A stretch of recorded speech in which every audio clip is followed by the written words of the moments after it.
Hola, bienvenido de nuevo a la sección Cine Club y al canal de YouTube de la revista cultural digital La Dimensión Súbita.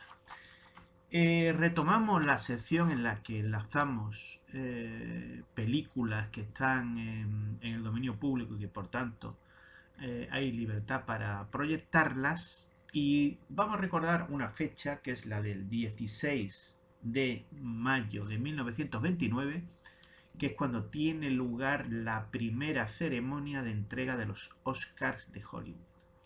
La película que se llevó el galardón más importante, el premio a la mejor película, resultó ser Alas, película del año 1927, y el director de esa película, que como suele pasar algunas veces no fue premiado en la categoría de mejor director, pues es William A. Wellman. Y es de William A. Wellman de quien vamos a hablar en el día de hoy en nuestra sección Cine Club. Y vamos a enlazar dos de sus películas que comentaré en este vídeo, aparte de un poco presentar al director y hablar un poco de su vida y trayectoria.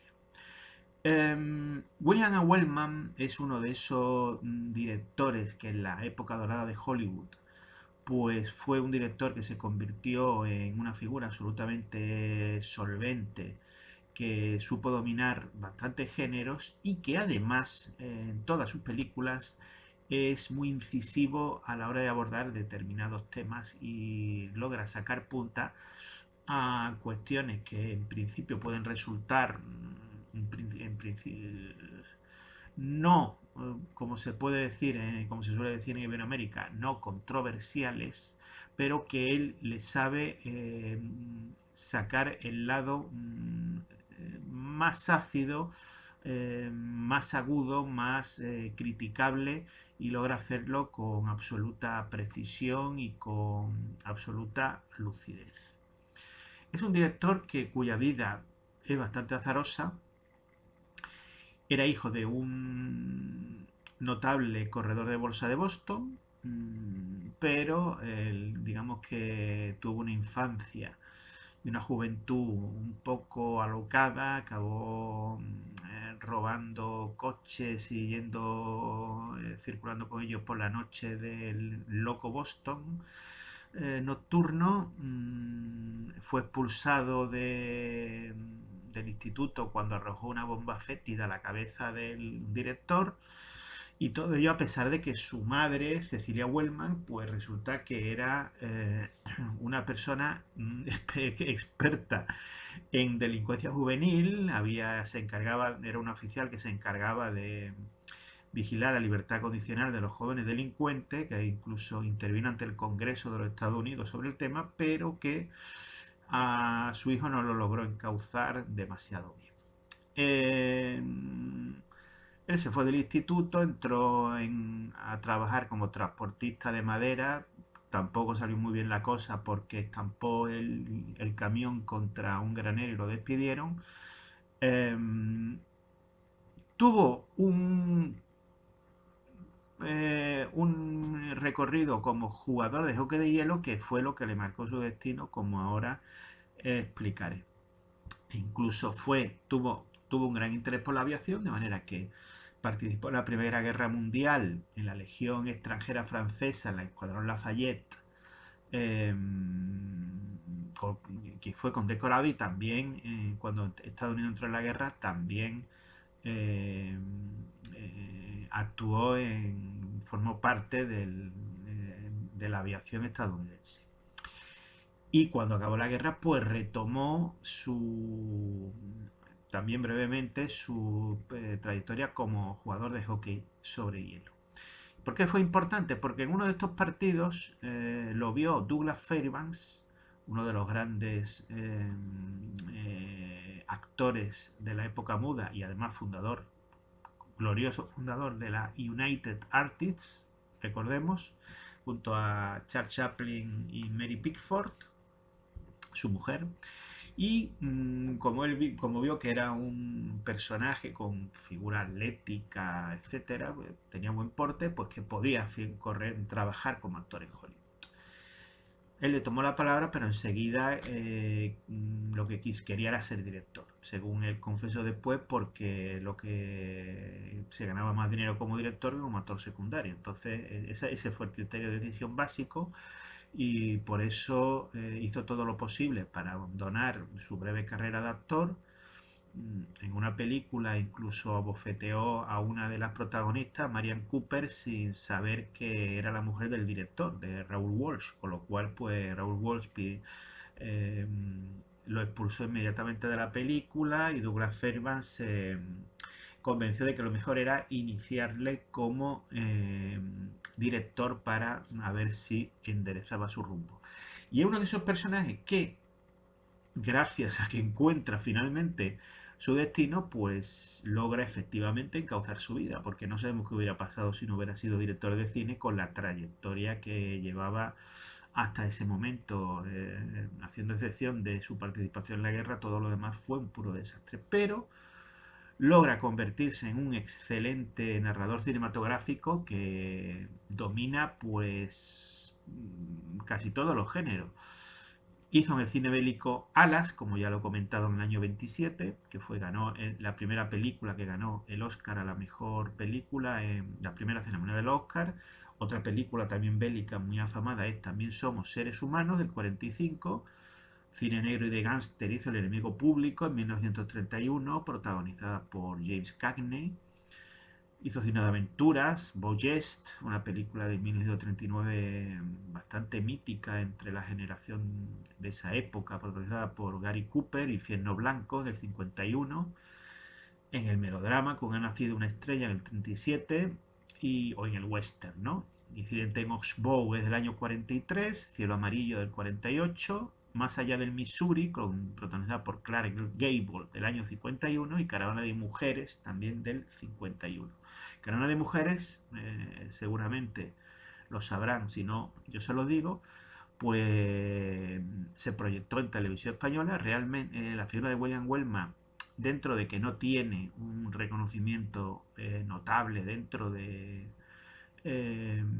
los directores de Hollywood de esos años, pero sí que tiene ciertos reconocimientos, y Televisión Española le dedicó un ciclo, y en ese ciclo emitió esa película que acabo de decir, Caravana de mujeres. Y en el pueblo cense del Pirineo aragonés, Plan, pues decidieron hacer lo mismo que se hizo en Caravana de mujeres. Caravana de mujeres era que en algo así como el Tinder, vamos a decir, de la época, pues en un lugar donde solo había hombres que habían ido allí a colonizar el lugar, pues se enviaban fotografías y un grupo de mujeres en Carromato del Oeste decide ir hasta allí una vez que cada mujer ha elegido a uno de los hombres de la foto como futuro marido, ¿no? Y pues Caravana de mujeres narra el viaje hasta llegar a ese pueblo apartado para que hombres y mujeres se encuentren, se casen y formen allí familias. Bueno, pues los vecinos de este pueblo de Plan decidieron hacer lo mismo,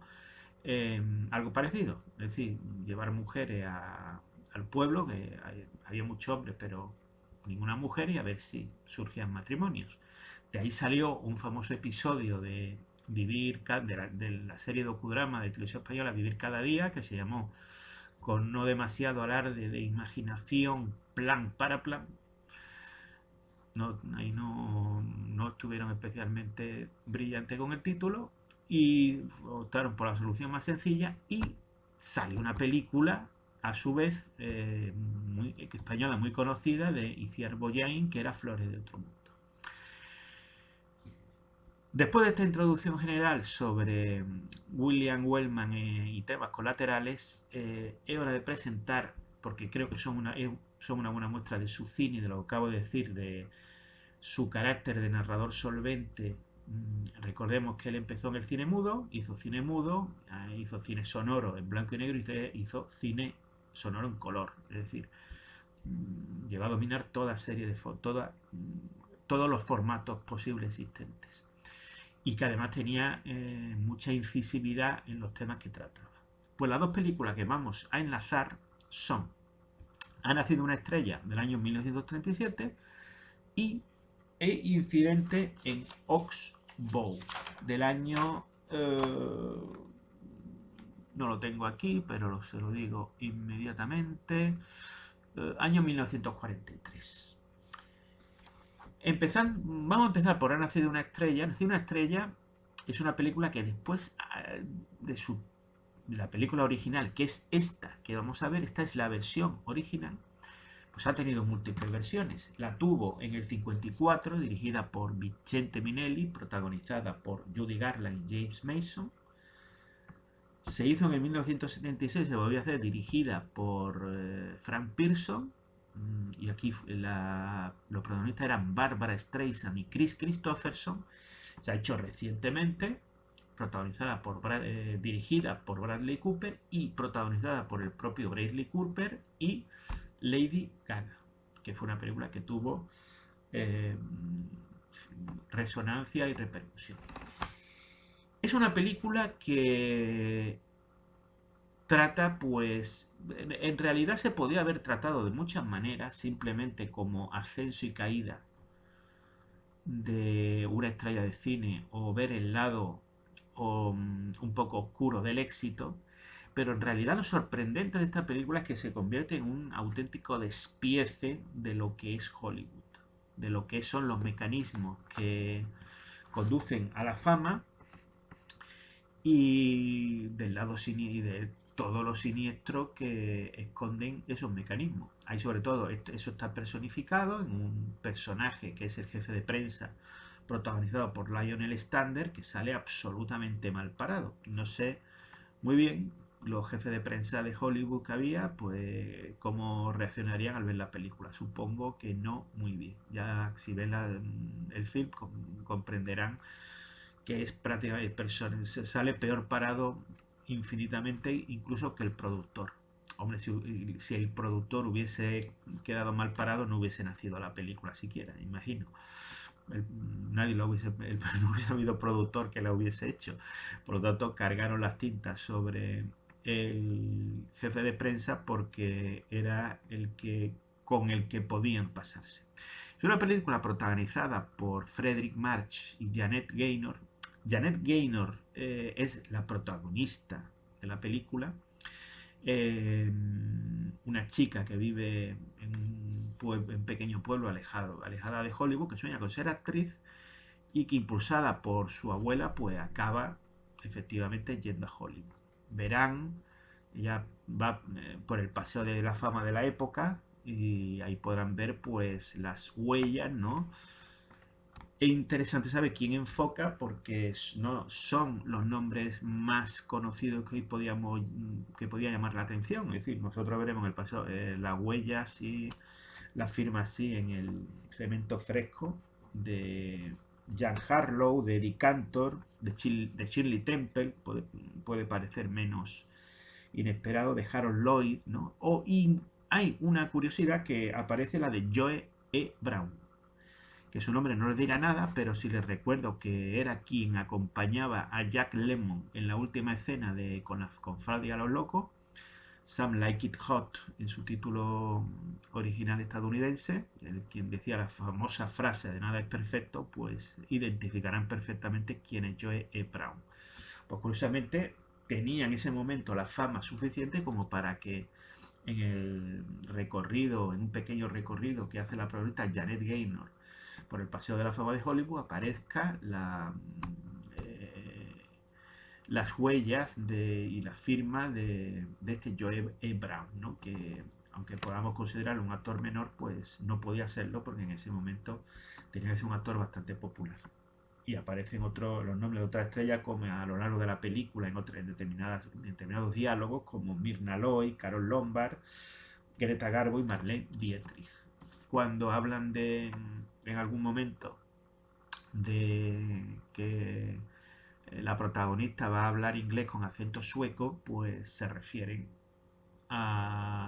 evidentemente a Greta Garbo. Podía ser Ingrid Bergman, pero cuando se hizo la película faltaba más de un año para que Ingrid Bergman todavía llegara a Hollywood con el remake de Intermezzo, ¿no? Entonces, cuando intenta imitar el acento sueco, se refiere a Greta Garbo. Y una película, como digo, que destroza Hollywood y destroza lo que son los mecanismos de la fama, del éxito y de todo lo que hay que hacer para obtener el triunfo. Em, los remakes posteriores cada vez va teniendo más peso el factor, vamos a decir, feminista. En el sentido de que se ve más que lo que ocurre cuando la esposa triunfa y el marido, que había sido una estrella, pues por su poca cabeza, pues entra en un factor de declive. Esa línea discursiva está muy presente en los remakes posteriores.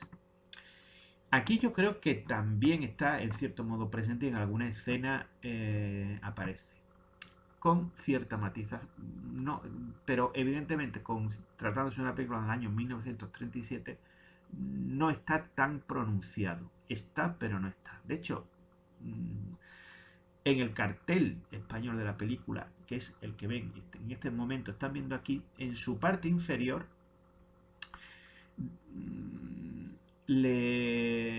lo que indica, el eslogan de la película es Hollywood le hizo triunfar como artista, pero le hizo fracasar como mujer. No parece que sea una conclusión que pueda surgir de una película feminista, ¿no? Una película que tenga una cierta visión feminista. Lo que pasa es que hasta cierto punto es lo que yo creo que fue el mensaje que se quiso imponer en la interpretación que se pudo dar en España de la película. Se puede interpretar, evidentemente, o es interpretable hasta cierto punto, con matices, porque si ven la última frase de la película, ahí da un giro hacia lo contrario. Hay una parte que es que pasa cuando la mujer, la que triunfa en un matrimonio, y el marido pasa a estar en una segunda línea profesional. ¿Mm? No sé si ahí pudo haber ciertas tiranteces, cierto debate a la hora de hacer el guión final y realmente con la frase final se da un giro hacia cierto discurso de corte más tradicional. Pero de hecho, si nosotros vemos las películas posteriores, y una que llega hasta el año 2018, realmente podemos apreciar que la estructura narrativa de las 4 películas más o menos se mantiene idéntica. Es muy parecida, con lo cual, incluso en alguna escena que es la repetición solo que actualizada al contexto de cada época. Entonces, hay este discurso que acabo de mencionar sobre el triunfo de la mujer, las consecuencias sobre la masculinidad, digamos, de ese triunfo, creo que sí que está presente, solo que matizado un poco porque quizás no se quiso al final recalcar otro aspecto. Pero es una película que casi es incluso, yo la considero muy moderna en su tratamiento porque es casi una deconstrucción de Hollywood. De hecho, al principio de la película pasa lo mismo en Incident Against Bow, la habilidad narrativa de Wellman, que la película empieza con un guión, es decir, estamos viendo casi cómo es la gestación de una película, es casi metacine o cine dentro del cine. Al principio vemos un guión y las primeras líneas son el comienzo de la película que vamos a ver, y después de la última escena lo que se sigue leyendo es, digamos, el final de la película, ¿no? O más bien el final que hemos visto en la película. Por lo tanto, es una película muy interesante para conocer la visión que mucha gente de Hollywood, porque al final toda película es un esfuerzo colectivo y por lo tanto más de uno del propio Hollywood pensaba de Hollywood lo que en esta película se plasma, y creo que es lo importante,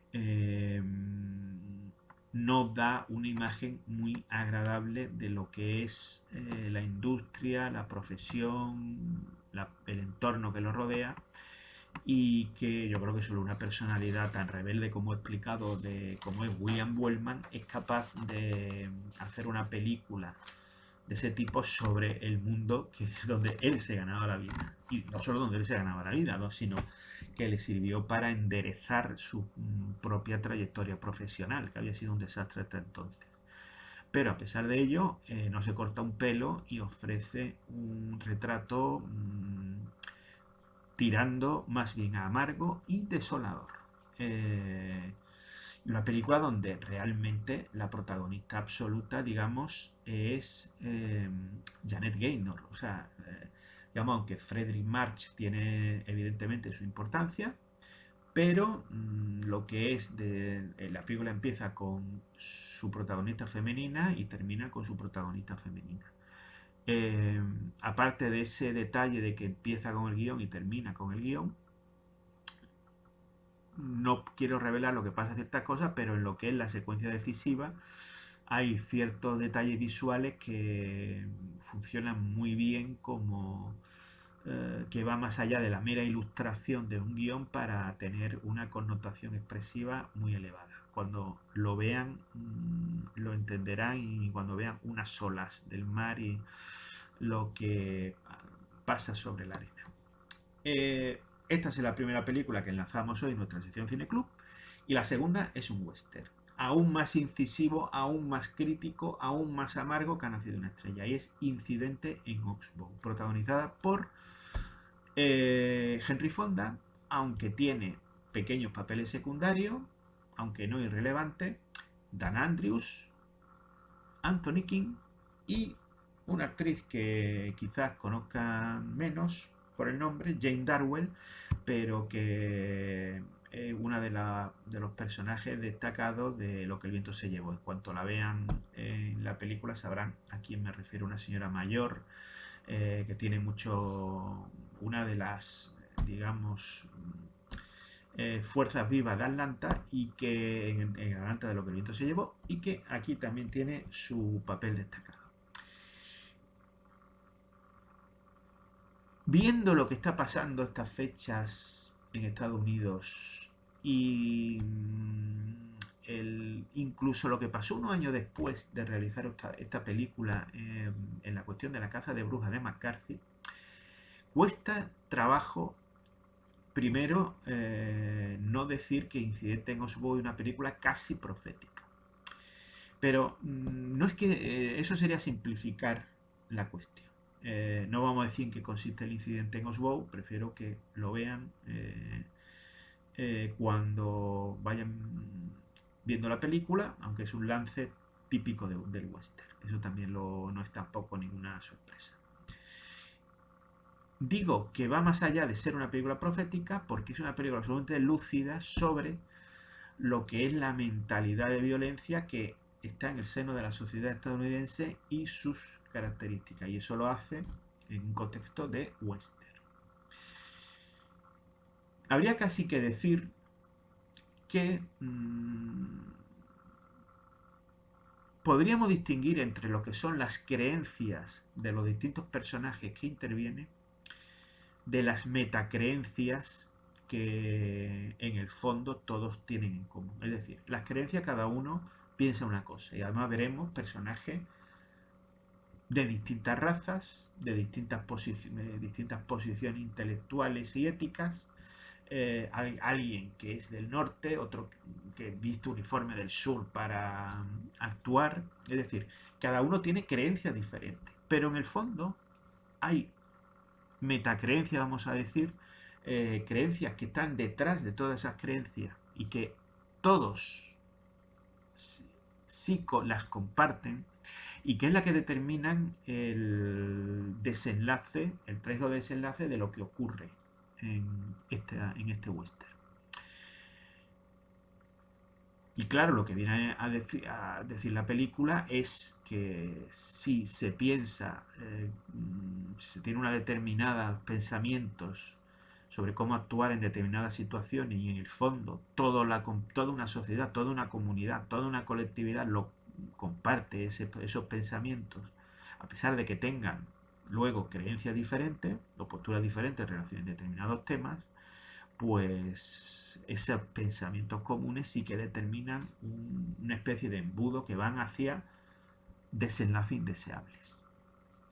Y a mí me parece que en este sentido el discurso profundo que tiene la película es absolutamente coherente y absolutamente lúcido. Yo ya digo, si se hubiera hecho esta película en plena caza de brujas de McCarthy, pues sería vista como una metáfora de la caza de brujas de McCarthy, pero es que si se hiciera en los tiempos actuales, pues se podría hablar de la violencia imperante en Estados Unidos y según lo que ocurriese, pues se atribuiría un bando u otro, digamos, de los bandos en lista. Pero yo creo que lo interesante de Incidente en Oswald es que trasciende eso y de lo que está hablando es ni más ni menos que esas posturas más o menos mayoritarias en relación a la violencia que existe en Estados Unidos y cómo pues William Wellman las pone sobre la mesa y llega a un final desenlace tan amargo como desolador. A destacar también el brillo narrativo de la película. Si hablábamos antes del círculo que se abría y cerraba en Ha nacido una estrella, aquí también hay un círculo que se abre y se cierra. La película empieza con Henry Fonda y Harry Morgan llegando al pueblo a caballo y un perro llega y les va siguiendo en su camino, un trecho del camino. Eh, bueno, la película termina yéndose, o sea, haciendo el movimiento contrario, esos mismos actores, también a caballo y también con el perro, acompañándolo un trecho. Esto junto a otros momentos, el momento clave, ¿no? De la película, como la tensión, las sombras que dibujan sin ver lo que ha pasado, pero las sombras muestran qué ha pasado, pues todo ello hace un western más que recomendable. Por lo tanto, repito, Ha nacido una estrella del año 37, protagonizada por Janet Gaynor y Fredric March. Incidente en Oswald del año 43, protagonizada por Henry Fonda. Como curiosidad, esta película, al final, cuando ya termina, la versión que les ofrezco, que está en dominio público, pues curiosamente tenía el anuncio de los bonos de guerra que emitió el gobierno estadounidense para financiar su intervención en la Segunda Guerra Mundial. Es una curiosidad histórica, pero bueno, está ahí. Yo también muchas veces muchas grabaciones, muchas filmaciones, las películas que vemos y que tenemos, pues existen huellas históricas en ellas que hay que destacar. Esta es una de ellas. Espero que les guste el contenido. Cualquier comentario lo pueden hacer tanto en el vídeo de YouTube donde está esta video presentación como en la propia web de la revista www.ladimensionsubita.com. Espero que les guste su contenido y les espero en la próxima entrega de la sección Cine Club de la revista La Dimensión Súbita. Hasta pronto.